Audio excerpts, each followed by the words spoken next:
चतुर्थं दशकं दशकं 4 अष्टाङ्गयोगवर्णनम्। कल्यतां मम कुरुष्व तावतीं कल्यते भवदुपासनं यया स्पष्टमष्टविधयोगचर्यया पुष्टया श्रुतव तुष्टिमाप्नुयाम्। ब्रह्मचर्यदृढतादिभिर्यमैः आप्लवादिनियमैश्च पाविताः कुर्महे दृढममी सुखासनं पङ्कजाद्यमपि वा भवत्पराः तारमन्तरनुचिन्त्य सन्ततं प्राणवायुमभियम्य निर्मलाः इन्द्रियाणि विषया तथापहृत्य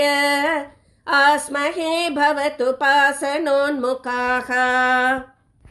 अस्फुटेव पुषिते प्रयत्नतो धारयेमधिषणां मुहुर्मुहुः तेन भक्तिरसमन्तरार्द्रताम् उद्वहेम भवदङ्घ्रिचिन्तकाः विस्फुटावयवभेदसुन्दरम् त्वद्वपुः सुचिरशीलनावशात् आश्रमं मनसि चिन्तयामहे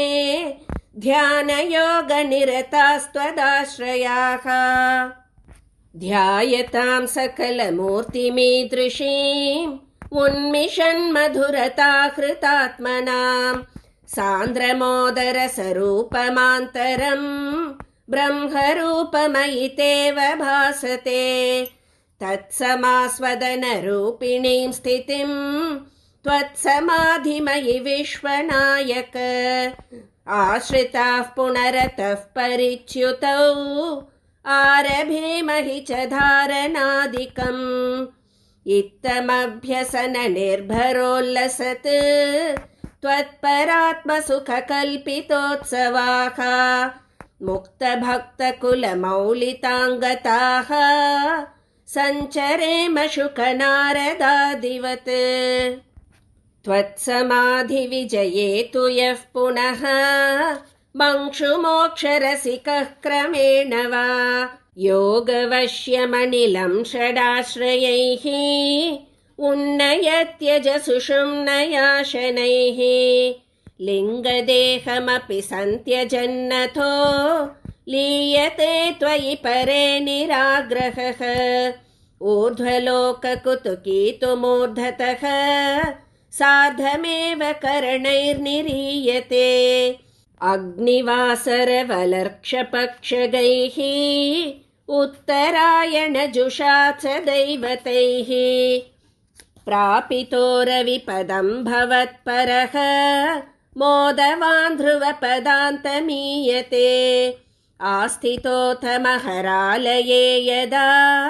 शेषवक्त्रदहनोष्मणार्द्यते ईयते भवदुपाश्रयस्तदा वेधसपदमतः पुरैव वा तत्र वा तव पदे तवावसन् प्राकृतप्रलययेति मुक्तताम् स्वेच्छया खलु पुरा विमुच्यते संविभिद्य जगदण्डमोजसा तस्य च क्षितिपयो महोनिल द्योमहत्प्रकृतिसप्तकावृतिः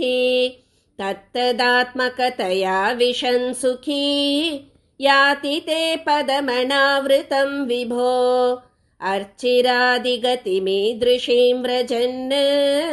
विच्युतिन्न भजते जगत्पते सच्चिदात्मकमवद्गुणोदयान् उच्चरन्तमनिलेश पाहि माम् सदा सर्वत्र गोविन्दनाम संकीर्तनं गोविन्द गोविन्द